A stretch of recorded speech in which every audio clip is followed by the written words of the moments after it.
할렐루야. 우리 앞뒤 좌우에 계신 분들과 함께 인사하겠습니다. 은혜와 평강이 넘칠지어다. 아멘. 은혜와 평강이 여러분들 가운데 넘치길 소원합니다. 또 우리 여러분 함께 인사할까요? 사랑하고 축복합니다. 아멘. 사랑하고 축복합니다. 여러분들 기도 가운데에 필리핀 단기 선교를 13명, 현지에서 1명 합류해서 14명 이렇게 잘 은혜 가운데 마쳤습니다. 필리핀은 지금 가장 더운 때입니다. 연일 40도가 넘었습니다. 40도가 넘는, 별로 여러분 놀라지도 않으시는데 40도 그러면 그냥 아무것도 안 하고 있어도 땀이 줄줄 흐릅니다. 그런 상황 속에 현지 교회 많은 곳을 방문하고 봉헌식을 하였는데 그곳은 해안가라 더 습해요. 바다에 바람이 불어오기 때문에 더 습하고 거기다가 가도 우리처럼 이렇게 에어컨이 있거나 그렇지 않습니다. 기껏 많아야 선풍기 3대 혹은 2대 이렇게 있는 곳에 100여 명 이상 운집해서 이따가 잠깐 영상을 보겠지만 예배를 하고 임의용 봉사를 하고 그리고 또한 의료 봉사를 하고 가족 사진 찍어서 그 자리에서 프린팅을 해주고 그리고 또 한국 음식을 준비하여 배설해주고 함께 나누는 귀한 시간들을 가졌습니다. 여러분들 다 기도의 덕분이라고 믿습니다. 또 하나님이 우리 가운데 은혜로 덮으셔서 귀한 일정 단 한 명도 아프지 아니하고 잘 다녀오도록 인도해 주셔서 감사합니다. 주께 영광을 돌립니다. 어떤 한 청년이 이렇게 고백을 했습니다. 이렇게 서로 이제 사역이 끝나고 나눔 가운데 있는데 그런 고백을 하더라고요. 목사님, 제가 회개합니다. 그러더라고요. 여러분도 잘 알다시피 이제 우리 드럼을 치는 이 드러머 청년이 같이 갔어요. 갔는데 그 청년이 그러더라고요. 저희는 모든 것이 다 갖춰져서 예배를 하는데도 늘 이게 부족하다 이게 부족하다가 불평을 했는데 거기 갔더니 악기가 제대로 있습니까?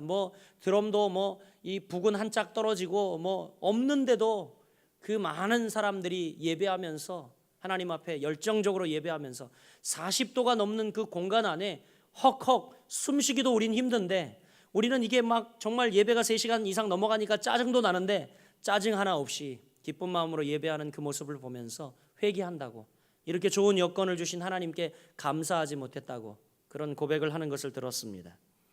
사랑하는 여러분, 우리가 상황을 보지 말고 주님을 바라볼 때 우리에게 큰 기쁨이 임하게 될 줄 믿습니다.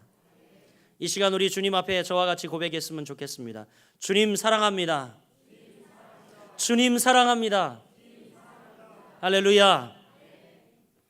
여러분, 교회 안에는 정말 다양한 부류의 교인들이 같이 더불어 신앙생활을 해갑니다.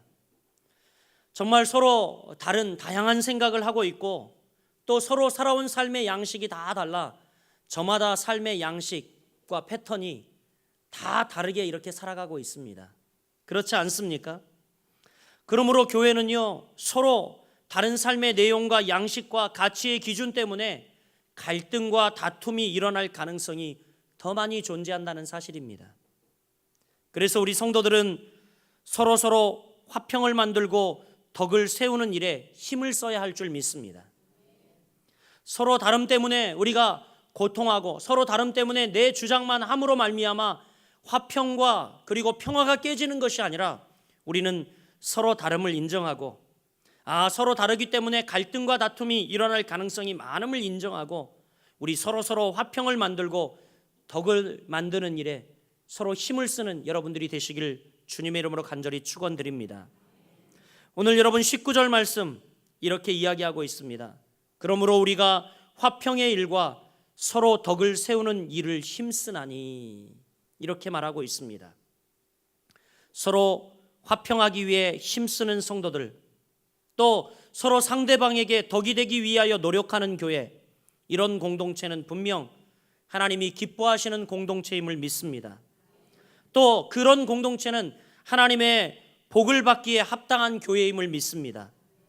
왜냐하면 하나님께서 분명히 성경에 화평케 하는 자가 복이 있다 말씀하셨고 또 그 화평을 만드는 일에 힘쓰는 사람이 바로 하나님의 아들이라 칭함을 받을 것이다 라고 성경은 기록하고 있죠. 마태복음 5장 8절 말씀입니다. 화평케 하는 자는 복이 있나니 저희가 하나님의 아들이라 일컬음을 받을 것이며. 화평케 하는 자는 복이 있다. 저희가 바로 하나님의 아들이라 일컬음을 받을 것이다 라고 이야기합니다. 영문 성경으로 보니까 이렇게 기록되어 있습니다. Blessed are the peacemaker, for they shall be called son of God. 이렇게 이야기합니다. 바로 peacemaker, 평화를 만드는 자들은 이미 복이 있다라고 과거형 시제로 기록하고 있어요. 복이 있다. 이미 peacemaker들, 평화하려고 하고 화평을 만드는 자들은 이미 복이 있다라고 말씀합니다. 그리고 뭐라고 이야기합니까? For they shall be called son of God. 하나님의 아들이라 불리움을 받게 될 것이다. 그들이 하나님의 아들이다라는 것이죠. 할렐루야. 할렐루야. 뿐만이 아니라 여러분, 요한복음 13장 15절은 이렇게 이야기합니다. 너희가 서로 사랑하면 이로써 모든 사람이 너희가 바로 내 제자인 줄 알리라. 이렇게 이야기합니다. 이렇게 서로가 서로 사랑하고 화평하며 살면 그것이 바로 예수 그리스도의 제자인 증거인 줄 알라라는 말씀이죠. 사랑하는 여러분, 그러면 우리가 어떻게 화평과 덕을 세우는 사람이 될 수 있을까? 어떻게 하면 그런 교회를 만들어갈 수 있을까? 오늘 본문이 그 해답을 주고 있다는 사실입니다. 여러분, 우리가 덕을 세워가는 성도가 되기 위해서는 제일 먼저 한번 따라해 보겠습니다. 서로 판단하지 말아야 합니다. 아멘. 오늘 13절 말씀이 뭐라고 기록되어 있습니까? 13절 말씀 같이 읽어보죠. 시작. 그런즉 우리가 다시는 서로 비판하지 말고 도리어 부딪힐 것이나 거칠 것을 형제 앞에 두지 아니하도록 주의하라. 아멘. 그런즉 우리가 다시는 서로 비판하지 말고 라고 이야기합니다. 비판하지 말라, 판단하지 말라는 이야기입니다. 여러분, 오늘날 교회가 깨어지는 이유가 뭡니까? 깨어지는 이유 가운데 하나는 성도 간에 서로 비판하는 일 때문에 그렇습니다. 비판은 언제나 분쟁과 다툼을 가져오기 마련입니다. 그리고 이 비판은 다른 사람에게 상처를 안겨주기 마련입니다. 비판은 공동체 내의 교제를 허무는 무서운 독약입니다. 그런데 대부분 여러분, 또 우리가 비판하는 이 문제들이 어떻습니까? 이것이 진리에 관한 문제가 아니라는 사실이에요. 이것이 더 가슴 아프게 합니다. 우리가 진리에 관한 문제로 비판하고 서로 좀 더 진리에 가깝게 가기 위한 그런 노력과 그런 추구를 하면 비판이 가합니다. 그러나 문제는요, 그런 문제가 아니라 우리가 대부분 비판하는 이 문제는요, 진리의 문제가 아닙니다. 신앙생활의 절대적인 문제 때문이 아니라 부수적인 문제인 경우가 너무나 많습니다. 그리고 그 비판의 기준 역시 성경이냐? 아니, 그렇지 않다라는 겁니다. 자신의 지식 수준이나 자기의 편협한 경험이나 혹은 자기 나름대로 형성된 전통의 잣대일 때가 많이 있다라는 것입니다. 그래서 옛날에는 그렇지 않았다는 겁니다. 옛날에 우리가 배울 때는 그렇지 않았다는 겁니다. 옛날 그저 전통이 그들의 유일한 잣대, 전통이 그들의 유일한 잣대임을 볼 수 있습니다. 내가 과거에 신학교육을 받을 때는 그렇지 않았다는 겁니다. 그게 다예요. 그게 다예요. 사랑하는 여러분, 오늘 본문 로마서 14장에는 어떤 비판의 문제가 발생하였습니까? 그것은 바로 첫 번째 음식에 관한 문제, 그리고 두 번째는 이 날, 어떤 날을 지키는 문제에 대해서 이제 서로 다른 견해로 이런 문제들이 발생을 했습니다. 어떤 특정 음식을 먹어야 하느냐, 먹지 말아야 하느냐, 또 어떤 특정한 날을 지켜야 하느냐, 지키지 말아야 하느냐 하는 문제로 다툼이 일어난 겁니다. 그러한 문제로 서로 판단하고 업신여기는 일들이 일어났어요. 그러나 사실 그들이 문제 삼고 있는 이 문제는요, 한번 따라해 보겠습니다. 문제가 아닌 문제다. 문제가 아닌 문제를 그들은 지금 문제 삼고 있는 것입니다. 그것은 악도 선도 아닌 문제였어요. 모든 그리스도인들이 자유할 수 있는 문제였습니다. 그런데 그런 문제를 두고 서로 비판하고 판단하고 비방하고 개탄할 일이 지금 이 로마 교회에 벌어진 것입니다. 그래서 여러분, 오늘 사도 바울은 판단치 않기 위해서 어떻게 해야 하는가를 우리에게 잘 본문을 통하여 기록해 보여주고 있는데, 먼저 우리가 서로 판단하지 않기 위해서는 수용할 줄 아는 성숙함이 있어야 합니다. accept, 받아들일 줄 아는 이 성숙함이 우리에게 필요하죠. 1절 말씀 우리 한번 보겠습니다. 1절 말씀. 믿음이 연약한 자를 너희가 받되 그의 의견을 비판하지 말라. 이렇게 이야기를 하죠. 지난주에 우리가 묵상한 말씀이지만 우리가 어떻게 해요? 믿음이 연약한 자, 그들을 우리가 받아주라는 것입니다. 그런데 여러분, 이제 믿음이 강한 자들, 어떤 여러분 이 직분 그리고 공적인 직분을 받고 어느 위치에 올라선 이들은 그러면 안 된다라는 이야기입니다. 그러나 믿음이 연약한 자를 우리가 받아주고 그 의견을 비판하지 않는 자세가 우리에게 필요하다라는 것이죠. 저 사람 믿음 없어 왜 저런 이야기를 하지?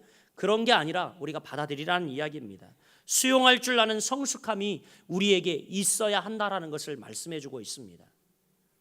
또 두 번째로는요, 판단하지 않기 위해서 사도 바울이 뭐라고 이야기합니까? 13절 우리가 읽은 말씀인데, 그런즉 우리가 다시는 서로 판단하지 말고 도리어 부딪힐 것이나 거칠 것을 형제 앞에 두지 아니할 것을 주의하라.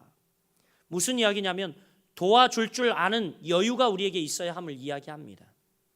서로 판단하지 않기 위해서 여러분 수용할 줄 아는 성숙함뿐만이 아니라 이렇게 서로를 도와줄 줄 아는 여유가 우리에게 필요하다라는 것을 말씀합니다. 성경은 우리가 다른 사람을 비난하지 아니하고 오히려 그 사람이 판단받을 만한 일을 하지 않도록 미리 도와주라고 가르칩니다. 사랑하는 성도 여러분, 그렇습니다. 우리가 덕을 세워가는 성도 그리고 화평과 덕을 세우는 교회가 되기 위해서는 이렇게 서로 판단치 아니하는 것이 중요합니다. 우리 서로 판단하지 아니하는 여러분들 되시길 주의 이름으로 간절히 축원드립니다. 둘째로는요, 어떻게 우리가 화평과 덕을 세우는 사람 그리고 어떻게 화평과 덕을 세우는 교회가 될까? 두 번째로는 본질적 가치를 추구해야 한다라고 말씀하고 있어요. 사도 바울은 한번 따라해 보겠습니다. 본질적인 가치를 추구합시다. 아멘. 할렐루야. 여러분, 공동체 안에 일어나는 많은 갈등의 부분들을 들여다보면요, 대부분 신앙의 본질적인 것들입니까? 아니라는 거예요. 다 비본질적인 것들을 붙잡고 논쟁하는 경우가 너무나 많다라는 것입니다. 실제예요. 이것은 정말 그렇습니다. 비본질적인 것들 때문에 오히려 본질적인 것들을 그래서 빼앗기는 경우가 참 많이 있습니다. 비본질적인 것을 붙들고 싸우다가 본질을 놓쳐버려요. 구원, 십자가, 복음, 이것은 놓쳐버리고 비본질적인 것에 우리가 집착을 합니다. 교회 입구에 들어오면 우리는 항상 오른쪽 계단으로 남자는 올라가야 되고 여자들은 왼쪽 계단으로 올라가야 한다. 여러분, 이게 비본질입니다. 비본질이에요. 그렇지 않습니다, 여러분. 예를 들면 참 많이 있어요. 강단에 신발을 신고 올라오느냐 벗고 올라가느냐, 이 비본질적인 것들입니다, 여러분. 또 주일날 낮 예배는 꼭 11시에 해야 되느냐 11시 반에 해야 되느냐, 이런 문제는 비본질적인 것들입니다. 강단의 휘장 색깔은 무엇으로 할 것이냐, 다 비본질적인 것들입니다. 주일날 꼭 운동회를 해야 되고 그 운동장에서 예배를 드려야 하느냐, 여러분 다 비본질적인 것이라는 것입니다. 이런 문제로 갈등하고 다툽니다. 실제로 미국에서 있었던 일입니다. 참 저도 이 이야기를 마음 아프게 들었는데, 어느 한인 교회에서 파송 선교사의 거치 문제를 두고 심각한 갈등이 일어났어요. 어떤 갈등이었냐면 이유는 그 선교사님이 보신탕을 즐겨 먹는다는 이유입니다. 그래서 그들이 어떻게 게를 먹는 사람을 후원할 수 있느냐라는 거예요. 왜냐하면 이 미국에는 특별히 게를 사랑하는 문화가 아주 충만하죠. 그러니까 한국 사람도 거기서 이민 갔다가 영향을 받은 거예요. 이민교회, 한인들이 모여있는 곳에서도 오히려 선교사를 파송하는데 이분이 보신탕을 즐겨 먹는다는 이유로 파송해야 되는지 말아야 되는지 결국 어떻게 결정이 났는지 아십니까? 제가 마음 아프다게 했죠. 이 분을 파송하지 않기로 결정을 했다라는 것입니다. 비본질적인 이유로 본질을 놓쳐버리는 안타까운 실예를 저는 거기서 보았습니다. 그렇습니다, 여러분. 이렇게 우리는 오히려 비본질적인 것을 가지고 갈등하고 반목하느라고 오히려 본질적인 것을 잊어버리는 경우가 많습니다. 오늘 여러분 17절 말씀을 저와 여러분이 같이 읽어보길 원합니다. 시작. 하나님의 나라는 먹는 것과 마시는 것이 아니요 오직 성령 안에 있는 의와 평강과 희락이니라. 아멘. 무슨 뜻입니까, 여러분? 먹고 마시는 문제로 다투지 말라는 것입니다. 즉 비본질적인 것 때문에 에너지를 낭비하지 말라는 이야기입니다. 우리가 자칫 비본질적인 것에 집착하다가 본질적인 영적인 삶을 빼앗기는 어리석음을 겪게 된다는 것을 우리에게 말씀하여 주고 있는 것입니다. 그래서 결국 어떤 일이 벌어집니까? 자신의 영적인 삶을 실패할 뿐만이 아니라 공동체의 덕을 세우지 못하고 화평을 깨트려 버리고 괜한 다툼과 분쟁을 불러 일으켜 오는 것을 볼 수 있습니다. 초대교회의 역사 가운데에도 여러분 교부 시대에 이르러 실제로 그런 일이 있어요. 메노나이트 학파가 두 쪽으로 쫙 나눠졌는데 왜 나눠졌는지 아십니까? 이 학파의 수도사들은 원래 이렇게 이 가운을 입고 지냈는데 이 가운은요 끈으로 매게 되어 있습니다. 그런데 다른 학파에서 보니까 이 단추를 단 거예요. 단추를 다니까 여러분 옷 입기 얼마나 편합니까? 화장실 가셔도 이 끈은 잘못 관리하면 질질 끌리고, 그리고 이 끈은 또 활동하다가 풀리면 되게 위험합니다. 그런데 보니까 다른 학파는 보니까 이 단추를 달아서 참 이 옷을 단정하게도 하고 그리고 몸을 더 잘 효과적으로 관리할 수 있는 거예요. 그래서 단추를 달자라고 어떤 분이 주장을 했어요. 그러니까 말도 안 된다. 단추는 장식품에 해당하므로 하나님의 거룩을 드러내지 못하고 오히려 이것은 불경건하다, 이렇게 한쪽에서 이야기를 하는 겁니다. 그러니까 이 두 학파가 계속 싸우는 거예요. 단추를 달아야 한다, 말아야 한다, 단추를 달아야 한다, 말아야 한다. 그러다가 어떻게 해요? 단추를 다는 학파와 단추를 달지 아니하는 학파로 나누어졌어요. 비본질적인 것 가지고 말이죠. 참 안타까운 일이죠. 여러분, 그렇습니다. 이렇게 우리의 신앙생활은 참으로 초점을 분명히 해야 할 필요를 우리에게 말씀해 주고 있는 것입니다. 본질적 가치를 추구해야 된다는 이야기죠. 할렐루야. 여러분 한번 따라해 보겠습니다. 신앙생활의 초점을 분명히 합시다. 그렇습니다. 여러분, 오늘 그래서 사도 바울이 이런 이야기를 하는 거예요. 답답하니까 그가 아마 제가 볼 때는 가슴을 치며 이 이야기를 했을 것 같아요. 하나님 나라는 먹고 마시는 것이 아닙니다. 오직 성령 안에 있는 의와 평강과 희락입니다. 이렇게 이야기하고 있는 것입니다. 여러분, 교회 생활의 목적을 잊지 마십시오. 신앙생활의 가치를, 본질적인 것을 추구하는데 여러분 두시기를 간절히 소원합니다. 여러분, 성령 안에서 의와 평강과 희락을 누리는 풍성한 영적 삶을 소원하시길 바랍니다. 다른 것을 소원하지 마세요. 단추를 달아 마라, 이곳에서 예배해 마라, 여기를 신발 신고 올라와 내려가, 이런 것이 아니라 여러분, 정말 하나님이 여러분에게 주시는 의와 평강과 희락, 이것을 풍성히 누리는 영적인 삶을 추구하시기를 주의 이름으로 축원드립니다. 마지막으로 여러분, 사도 바울은 우리가 어떻게 하면 화평과 덕을 세우는 사람, 그런 교회가 될까? 세 번째로 개인의 자유를 절제할 줄 알아야 한다라고 말씀하고 있습니다. 우리 한번 따라해 보겠습니다. 개인의 자유를 절제합시다. 그렇습니다. 영화 감상이 취미인 목사님이 계셨습니다. 근데 이 목사님은요, 단순히 영화 감상 정도 수준이 아니라 어느 정도 경지에 오르려냐면 영화 평론가 수준 경지에 올랐어요. 그때 마침 세간의 영화 가운데 이게 외설이냐 아니면 이것이 예술이냐 이렇게 논란이 된 영화가 있었습니다. 이 목사님이 정말 외설인가 예술인가 눈으로 확인하러 이 영화를 보러 가셨죠. 그리고 영화를 보고 이 목사님이 돌아오셔서 결론을 얻었어요. 결론은 이 영화는 외설이 아니다, 예술이다. 그리고 이 영화를 본 감상평을 어디에 올렸냐면 페이스북에 올렸습니다. 그리고 많은 신도들이 보았고 또 많은 사람들이 보았죠. 그런데 그것을 보고 시험에 든 거예요. 어떻게 이 목사님이 외설적인 영화를 보았느냐라는 것이었죠. 다른 이들, 믿음이 없는 이들, 그리고 분별력이 더 약한 이들이 볼 때는 이 영화는 충분히 외설이었어요.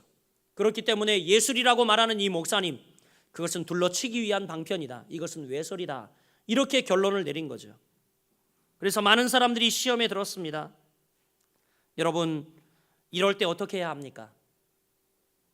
아무리 뛰어난 예술성을 가진 작품이라 할지라도 다른 사람들이 그것 때문에 시험을 든다면 절제해야 할 줄 알아야 하죠. 그래서 이 목사님이 인터넷에 그 글을 내리고 사과문을 올린 것을 보았습니다. 참 적절한, 어쩌면 이것을 좀 이렇게 보기 전에 더 분별하고 올리지 않았으면 참 좋았을 텐데 하는 생각이 들지만, 어쨌든 그것은 덕을 세우는 일이 아니기 때문에 사과하고 사과문을 올리고 그리고 성도들을 아우르는 것을 보았습니다. 사랑하는 성도 여러분, 아무리 개인적인 자유라 할지라도 그리고 자신의 행위가 조금 부끄러움이 없다 하여도 그 자유 때문에 우리가 다른 사람에게 상처가 되고 문제가 될 수 있다면 공동체의 덕을 위하여 절제할 수 있어야 합니다. 여러분, 일례로 여러분 가정 얘기를 들어볼까요? 우리 사랑하는 자녀들이 이제 어느 정도 성장했어요. 21살, 2살 되면 다 대학을 가지 않습니까? 나가 이제 전화도 없고 연락도 없이 1시, 2시가 넘었는데도 안 들어와요. 부모님은 애간장이 타죠. 이 자녀들이 돌아올 때까지 잠을 이루지 못합니다. 그리고 이제 한 새벽 4시쯤 돼서 이 녀석이 들어왔어요. 걱정이 돼서 얘놈아 왜 이때까지 연락이 없이 안 들어오냐, 뭔 일이 있었냐. 그런데 자녀는 오히려 아주 태연합니다. 뭐라고요? 이제 나 성인이 되었는데 이제 이 집에 들어오고 나가는 것은 내 자유요, 이렇게 이야기를 합니다. 자기 때문에, 자기의 자유 때문에 부모님의 이 쉬고 누릴 자유는 다 빼앗긴 줄도 모르고 이건 내 자유요, 이렇게 이야기하면 여러분 이것은 합당합니까? 아니라는 것이죠. 아니라는 것입니다. 그렇습니다. 우리도 마찬가지. 우리의 자유 때문에 다른 사람에게 상처가 되고 문제가 될 수 있다면 우리는 공동체의 덕을 위해서 절제할 수 있어야 교회의 덕이 세워지고 화평이 임한다라고 오늘 말씀하고 있는 것입니다. 21절과 22절 말씀 여러분, 저와 여러분이 같이 읽어보길 원합니다. 21절, 22절 시작. 고기도 먹지 아니하고 포도주도 마시지 아니하고 무엇이든지 내 형제로 꺼리끼게 하는 일을 아니함이 아름다우니라. 내게 있는 믿음을 하나님 앞에서 스스로 가지고 있으라. 자기가 옳다 하는 바로 자기를 정죄하지 아니하는 자는 복이 있도다. 아멘.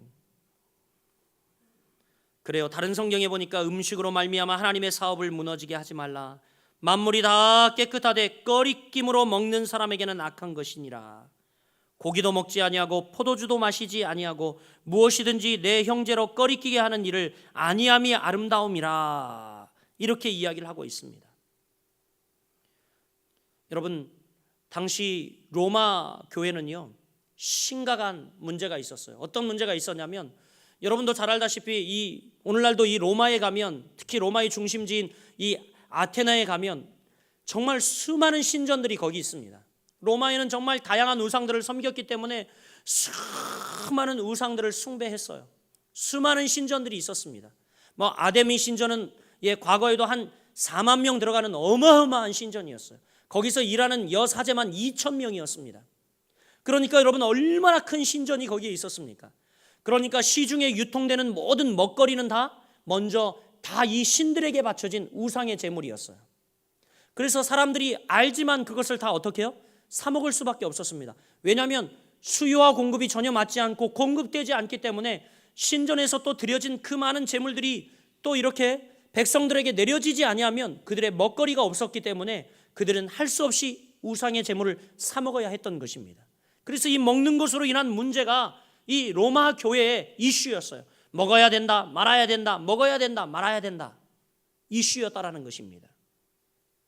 그래서 많은 사람들이, 믿음이 있는 사람들이 이 음식을 먹는 것을 보면서 시험에 들기도 하였습니다. 우상에게 먼저 드려진 이 음식을 먹는 것을 보면서 시험에 들었어요. 그래서 이 이야기를 하는 겁니다. 하나님 나라는 먹고 마시는 데 있지 않다. 의와 평강과 화평에 있다. 이렇게 이야기하고 또 여러분 21절과 22절 말씀에 뭐라고 이야기합니까? 그래서 너희가 먹어도 좋대. 너희의 먹는 것을 보고 실족할 이가 있다면 그것을 피하는 것이 좋다. 라고 이야기를 하고 있는 것이죠. 개인의 자유를 절제할 줄 알아야 한다라는 것을 말하고 있는 것입니다. 사랑하는 성도 여러분, 나의 자유가 다른 사람에게 꺼리낌이 되어서는 안 됩니다. 그것이 바로 덕이에요.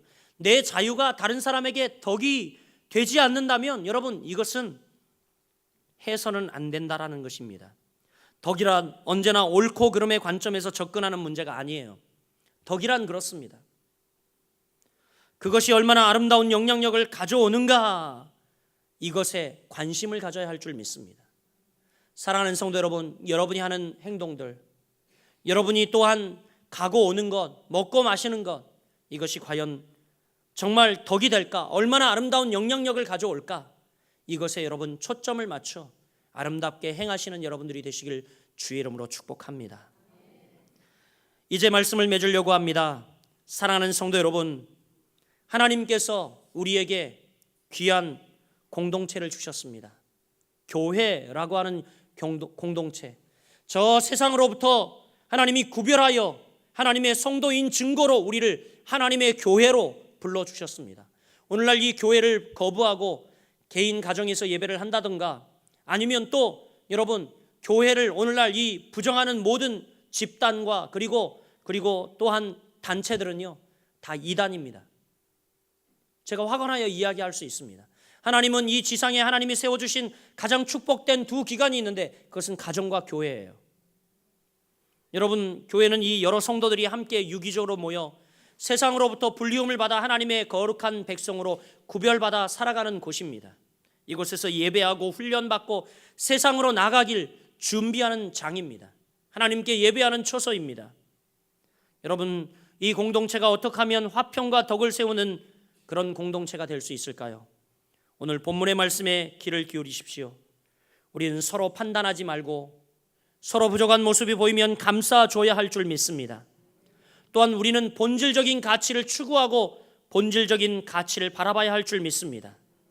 또한 우리가 공동체의 덕을 세우기 위해서 개인의 자유를 절제하며 서로 덕이 되는 아름다운 신앙생활을 하여 하나님이 기뻐하시는 교회, 하나님이 임재하시는 교회, 하나님의 영광이 드러나는 교회 되기를 주님의 이름으로 간절히 축원드립니다.